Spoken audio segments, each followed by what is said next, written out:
vous êtes sur Semence TV et vous l'avez deviné, c'est votre émission Caravane du Salut. Alors, nous sommes là encore aujourd'hui pour pouvoir partager avec vous la merveilleuse parole de Dieu. Et comme à notre habitude, nous ne saurons commencer sans toutefois humilier nos âmes par le biais de la prière devant celui qui nous a fait. Alors, là où tu te trouves, tu vas simplement baisser ta tête et nous allons prier. Seigneur, nous voulons te bénir pour la vie que tu nous offres, que tu nous accordes une fois de plus. Nous savons que pour tous les vivants, il y a lieu d'espérer. Permets que, à cause de ce que ta parole est répandue maintenant, que l'espérance atteigne un cœur et que le but de ta parole soit manifeste dans le nom de Jésus. Amen. Alors, oui, tu es bel et bien sur ton émission, la Caravane du Salut, et nous allons partager la parole de Dieu. Et nous lirons aujourd'hui dans le livre de la Genèse, c'est le livre du commencement, quand on parle de la Bible, des Saintes Écritures, et nous lirons au chapitre 13, nous lirons les versets 10 jusqu'au verset 13. Alors, je ferai la lecture et je voudrais simplement que pendant que tu regardes, que tu sois disposé pour écouter la parole de Dieu. Lot leva les yeux et vit toute la plaine du Jourdain qui était entièrement arrosée. Avant que l'Éternel eût détruit Sodome et Gomorrhe, c'était jusqu'à Tsoar comme un jardin de l'Éternel, comme le pays d'Égypte. Lot choisit pour lui toute la plaine du Jourdain et il s'avança vers l'Orient. C'est ainsi qu'ils se séparaient l'un de l'autre. Abraham habita dans le pays de Canaan et Lot habita dans les villes de la plaine et dressa ses tentes jusqu'à Sodome. Les gens de Sodome étaient méchants et de grands pécheurs contre l'Éternel. Que la parole de Dieu soit une fois de plus bénie. Nous voulons partager aujourd'hui avec toi cette parole et nous voulons partager sur un aspect très important, c'est qu'est-ce qui motive tes choix? Qu'est-ce qui motive tes décisions? Qu'est-ce qui motive tes orientations? Alors nous avons l'histoire de deux hommes, des hommes que certainement tu as entendu parler d'eux, ne serait-ce qu'une seule fois dans ta vie, ou alors si tu n'as jamais entendu parler d'eux, ce sera un privilège parce que tu vas entendre leur histoire aujourd'hui. Abraham, c'est l'oncle de Lot, et il s'avère donc que Lot est le neveu d'Abraham. Ils ont eu l'occasion parce que Abraham a entendu la voix de Dieu qui lui a demandé de partir de là où il était pour s'orienter vers un endroit où Dieu lui-même ferait de lui dire voici l'endroit où moi je voudrais que tu sois. Il était parti de là où il était parce qu'il avait entendu Dieu et parce qu'il avait son neveu qui avait perdu son frère qui était dans le père de Lot. Il a décidé de le prendre sous son autorité et de le bâtir comme un fils. Ils ont cheminé ensemble pendant quelques années et voilà qu'un jour il est survenu une situation délicate, une situation difficile dans leur relation. C'est ce qui arrive souvent dans les relations humaines. Il pourra arriver que les relations soient riches, intenses, mais qu'à un moment donné de la vie, il puisse s'infiltrer des choses qu'on n'aurait pas pensé qui pouvaient s'infiltrer ou des choses qu'on ne voudrait tout simplement pas penser qui pourraient arriver. Mais cela est arrivé dans la relation entre Abraham et Lot. Et quand cette situation s'est présentée, Abraham a fait appel à son fils Lot et il lui a dit il n'est pas bien qu'entre nous il y ait des querelles parce que nous sommes frères. Alors ce qu'on va faire, c'est que si toi tu vas à gauche, moi j'irai à droite, et si tu vas à droite, moi j'irai à gauche. Et il a laissé le soin à Lot son fils de faire d'abord le choix.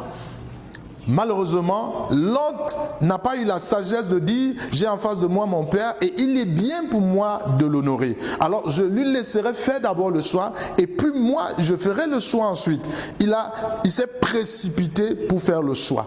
Et maintenant, qu'est-ce qui a orienté, qu'est-ce qui a motivé et qu'est-ce qui a amené Lot à prendre la décision de la direction qu'il a suivie? Écoute attentivement. La Bible dit qu'il a levé les yeux.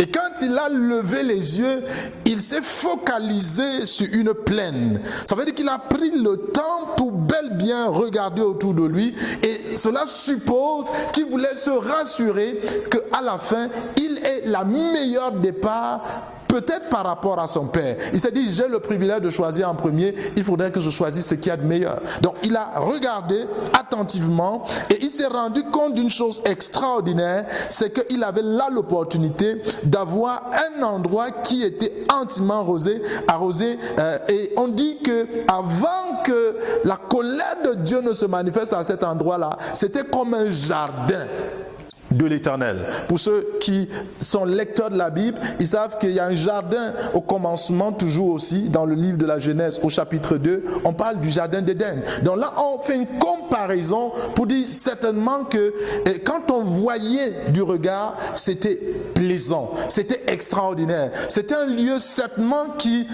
quand on le regardait, on avait l'impression qu'on avait de la prospérité au devant de soi. On savait que c'était un lieu d'avenir. C'était un endroit où il fallait réellement investir. Voilà ce qui a motivé Lot. Lot ne s'est pas posé la question suivante.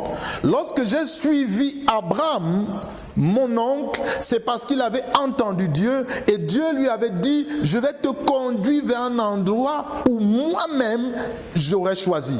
Il a décidé personnellement de choisir et de choisir sans Dieu et de choisir selon un certain nombre de paramètres, de choisir selon un certain nombre de concepts, de choisir certainement selon la science de son époque.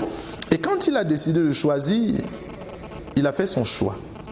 Mais écoutons, pendant que tu regardes, il est dit au verset 13, les gens de Sodome étaient méchants et de grands pécheurs contre l'Éternel. Donc Lot, lui, il a regardé seulement à la partie visible. Il n'a pas regardé à comment Dieu percevait l'endroit où lui, il se rendait. Il a seulement vu que c'était une terre d'avenir, c'était un lieu de prospérité, c'était un lieu de facilité. Il n'a pas dit, Dieu, tu sais mieux que quiconque ce qui s'y passe. Je voudrais savoir si c'est le lieu indiqué où il est bien d'y aller. Il s'est dit, moi je vois la prospérité, moi je vois la gloire, moi je vois l'avenir. Est-ce que ce n'est pas ainsi que toi et moi nous nous comportons très souvent, cher ami? Est-ce que nous prenons du temps pour impliquer Dieu dans ce que nous faisons? Est-ce que nous voulons même d'ailleurs de Dieu dans ce que nous faisons? Nous estimons que nous sommes assez intelligents, nous estimons que nous sommes assez sages et nous estimons parfois que nous avons un staff assez expérimenté, nous avons des experts qui sont là et qui nous donnent tous les conseils appropriés. Et par conséquent, lorsqu'on regarde tous les paramètres, on regarde tous les indicateurs, on se lance. On est certain que forcément on fera de prospérer. Mais seulement, ça n'a pas été le cas pour Lot. Pour ceux qui lisent la Bible, ils savent que Lot, ça a été douleur sur douleur. Son séjour a été un séjour douloureux et il y est parti avec de nombreuses douleurs. Pourquoi? Parce qu'il a choisi d'aller à un endroit où les hommes étaient des gens qui étaient méchants, c'était des gens qui étaient de grands pécheurs devant l'Éternel. Cela sous-entend, cher ami, que Dieu te veut à un endroit précis. Il ne te veut pas dans la compagnie de ceux qui sont des personnes méchantes. Il ne te veut pas des endroits où des personnes pratiquent le péché, où les personnes vivent dans le péché. Oui, tu vas te dire, mais finalement, il semble que le pasteur, il ne vient que parler du péché. Oui, cher ami, Sodome et Gomorrhe ont été détruits pour une seule raison. Parce qu'ils étaient des hommes méchants. Ils étaient de grands pécheurs devant l'Éternel. As-tu conscience que tes péchés, Dieu les voit? As-tu conscience que tes péchés, Dieu prend compte de cela? Imaginez-vous qu'on n'a pas dit des gens de Sodome qu'ils étaient des pécheurs. On dit que dans la classification par le Saint-Esprit, ils étaient des grands pécheurs. Et comment cela se peut-il que Lot, qu'on peut estimer comme quelqu'un de bien, se retrouve plutôt dans la compagnie des personnes qui étaient des grands pécheurs? Simplement parce que son cœur à lui-même était mauvais. Son cœur ne voulait pas de Dieu. Son cœur voulait son bonheur à lui, mais un bonheur sans Dieu. Est-ce que très souvent, ce n'est pas ton cas?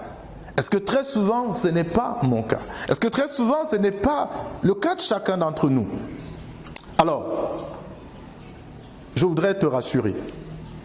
Si tu continues à te laisser conduire par tes propres décisions, par tes propres orientations, par tes propres pensées, tu iras davantage dans la destruction. Tu te mêleras davantage à des personnes qui ne veulent pas de Dieu. Pourtant, le cœur de Dieu veut de toi. Le désir du Seigneur, c'est que tu ne te retrouves pas parmi les méchants. Le désir du Seigneur, c'est que tu ne te retrouves pas devant des personnes qui sont des grands pécheurs devant lui. Mais si c'est le cas, si ça a été le cas depuis des jours, depuis des semaines, depuis des mois ou peut-être depuis des années, Dieu te dit aujourd'hui, il faut que tu sortes de cet endroit. Il n'y a pas une autre solution, cher ami. Le seul moyen de Dieu qu'il offre à celui qui, parce qu'il a décidé de marcher comme il voulait et de se retrouver profondément assis dans le péché, Dieu te dit, il faut que tu sortes de cette situation. Est-ce que c'est possible? Je voudrais dire à quelqu'un, toi qui me regardes, c'est possible. Il n'y a aucune situation dans laquelle tu pourrais commencer à dire, ce n'est plus possible.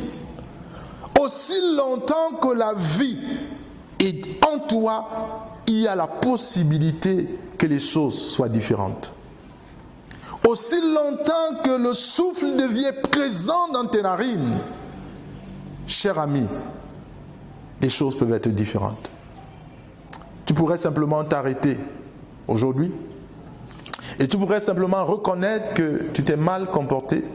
Tu pourrais simplement reconnaître que tu as mal agi et que tu as grand besoin que Dieu te fasse sortir du milieu des pécheurs. Car si tu restes au milieu des pécheurs, cher ami, alors le sort des pécheurs sera ton partage. Vous savez, il y a un adage qui dit « Dis-moi avec qui tu marches et je te dirai qui tu es ». Il y a de nombreuses personnes, malheureusement, nous sommes ces personnes-là. Nous disons « Non, moi je ne suis pas comme X, je ne suis pas comme Y ». Mais lorsqu'on regarde ta compagnie, on peut tout simplement conclure. Oui, les Écritures, je ne lirai pas ce passage de manière claire aujourd'hui, mais les Écritures disent qu'il n'y a pas de rapport entre la lumière et les ténèbres. Alors si tu es constamment avec ceux des ténèbres et que tu te vantes de ce que tu penses être meilleur que les ténèbres, sache que le sort de cela sera ton sort.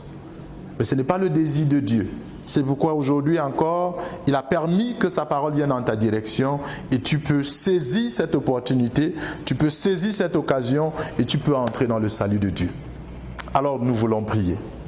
Seigneur, nous te disons merci pour cet homme, nous te disons merci pour cette femme, nous te disons merci pour ce jeune, merci même pour cette personne du 3e ou du 4e âge qui a regardé cette émission et qui, Seigneur, est convaincu de péché dans son cœur. Parce que, en tant que personne, elle se rend compte qu'elle n'a pas agi selon tes voies. Elle ne veut pas avoir le sort qui est réservé à ceux qui sont au milieu des pécheurs. Cher ami, Jésus est la solution. Peut-être tu te dis ce n'est pas possible, mais Jésus te dit en cet instant, tu peux changer. Les choses peuvent changer. Et c'est pour ça que je suis venu dans ce monde. Et si tu peux simplement saisir la main de Jésus qui t'est tendue maintenant, alors le salut vient et la puissance de Dieu t'arrache du milieu des pécheurs. Oui, je crois en la puissance de Dieu. Il y a quelques années, j'ai eu l'opportunité de parler sous une plateforme et quelqu'un, après que j'ai fini de parler à cet endroit, il a fait de m'appeler. Et pendant que nous étions en train de parler, j'ai entendu la voix de Dieu me dire, le monsieur qui est en train de te parler n'a pas le courage de te dire ce par quoi il passe. Ce n'était pas dans une autre nation, c'était dans la nation dans laquelle je me trouve. Et j'ai entendu clairement la voix de Dieu me dire, parle à cet homme pour qu'il se rende compte que je sais tout de lui. Et je n'avais jamais vu cet homme, j'étais devant un hôpital et j'ai dit, cher monsieur, vous m'appelez à cet instant parce que vous m'avez écouté sur cette plateforme et vous êtes tétanisé parce que depuis de nombreuses années vous êtes un homosexuel. Et quand vous avez écouté, vous avez pris la résolution, vous avez décidé d'être courageux et de vous dire que c'est possible que vous arrêtiez avec l'homosexualité. Et je lui dis, Dieu vous dit aujourd'hui, vous êtes libre. De la même façon que Dieu l'a fait pour cet homme, il le fait pour vous aujourd'hui. Cette situation où vous avez pensé que vous ne pourrez jamais abandonner cela, la puissance de Dieu vient dans votre direction par Jésus aujourd'hui. Et vous avez simplement besoin de saisir l'opportunité et de saisir la main tendue de Jésus. Et je peux vous rassurer, il transforme les vies et il transforme la vôtre. Que Dieu vous bénisse et nous nous disons certainement à